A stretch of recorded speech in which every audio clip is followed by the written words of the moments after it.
शुभ प्रणाम समस्त को अनेक शुभेच्छा जनाई श्री राधाचरितर आज अध्याय को आपण मानक स्वागत करुछे।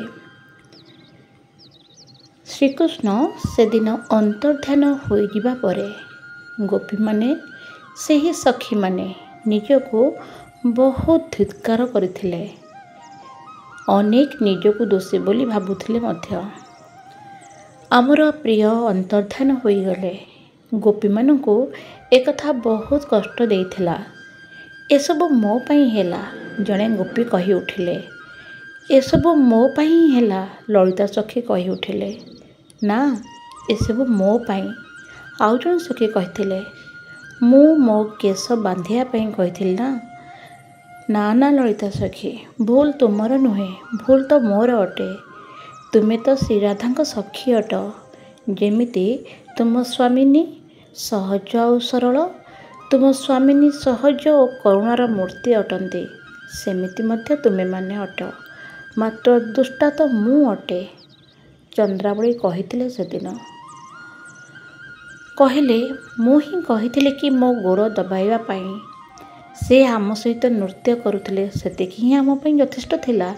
मात्र आमे तो निजको जणे जणे श्रेष्ठ बोली भाबी नेइथिलु। अहं भाव आसी जाइथिला जेपरी। सेथिपाई तो श्याम सुंदर अंतर्ध्यान होई गले। एतिकी कहू कहू पुणी कांदी पकाइले चंद्रावली। छाड़ से कथा, एमिति कांदिले कि मन दुख कले कौन हेबो। ललिता सखी समस्त को संभाली थिले एवं प्रथमे से निजे ही चलिले श्याम सुंदर को खोजिबा निमंते। ए श्याम सुंदर अधराति रे गले कुआडे? ललिता सखी कहिले। मार्गरे चलिबा समय रे अनेक वृक्ष सबु देखाले। वृक्ष मध्य कदम्ब गछ को पचारिले सखी माने, ए कदम्ब गछ तुमको तो श्याम सुंदर बहुत भल पाती, कहना तुमे देखिच कि ए बाटरे श्याम घन को जीवार? मात्र ए कदम वृक्ष किछि भी कहलानी। जेतेबेले गोपी माने किछि उत्तर न पाइले उन्मादिनी होई उठिले। आउ जने गोपी कही उठिले, ए बटवृक्ष तू तो कहीदे आम प्राण कुआडे गले? छाड़ ना काहाको पचारुछ? अन्य जने सखी कही उठिले, ए वृक्ष तो निजे श्याम सुंदर वियोगरे कांदुचंती, से बा कौन कही पारिबे? जने गोपी आगको दौड़ी गले। पछरु अन्य गोपी माने पाटी करी कहले, अरे कुआडे जाउछु? ए मालती, ए गोलाप, कहना आम श्याम सुंदर कुआडे गले? अरे से माने किपरि कही परिबे? अन्य सखी माने प्रश्न कले। काहेंकी कही परिबेनी? ए फूल मानको तो श्याम सुंदर गला बेले छुईकी जाइथिबे ना, सेथिपई तो एमाने एते सतेज और आकर्षणीय लागुछन्ते। हे धरित्री तुमे तो किछि कुह, आम श्याम गले कुआडे? किछि गोपी माने एबे आउ आगको चली ही पार नथिले। तांको शरीर रे कंपन सृष्टि हेउथला। तांको अश्रु एते जोरे बहुतला कि जेपरी लागुथला अश्रुर धारारे से माने जेपरी स्नान करिछन्ती। एतिकी कही गोपी माने सेठारे बसी पड़िले। तुमको देखिकी लागुनी कि तुमे आम भली विरह रे अछ बोली? ना देख ए पृथ्वी पृष्ठ को घन घास उठिछे। ए तो प्रसन्नता अटे पृथ्वीर। निज कोमल चरण ए पृथ्वी पर रखी जाइथिबे निश्चय श्याम, सेथिपई तो से एते प्रफुल्लित अच्छे पृथ्वी। आउ थरे पचारि देले सखी माने।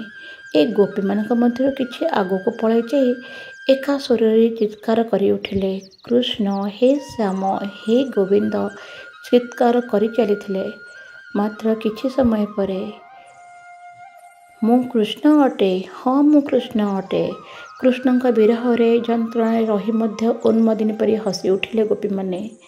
हसुथिबा गोपी माने कहूथिले, हाँ मु कृष्ण।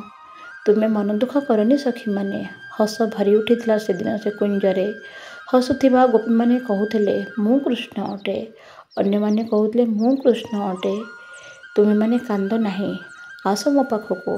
जने गोपी अन्य गोपी को एपरी कही निज मन को बुझाई चलुथिले। समते निज को कृष्ण कृष्ण कही मन को हल्का करथिले। हे वज्रनाभ कृष्णଙ୍କ चिंतन कृष्णଙ୍କ गभीर चिंतन गोपी माने निजको कृष्णଙ୍କ रूप देइथिले कृष्णଙ୍କ रूप आकार दे सारिथिले समस्ते कृष्ण हो जाइथिले एमिति ही हेबार थिला। कृष्णଙ୍କ सहित तदात्म भाव आसी जाइथिला गोपी मानकर ए प्रेमर अद्वैत भाव अटे। एहाकु ही कहन्ति प्रेमाद्वैत। महर्षि शाण्डिल्य कहु कहु एपरि भावरे बुड़ी जाई कथा वर्णना करि चलथिले।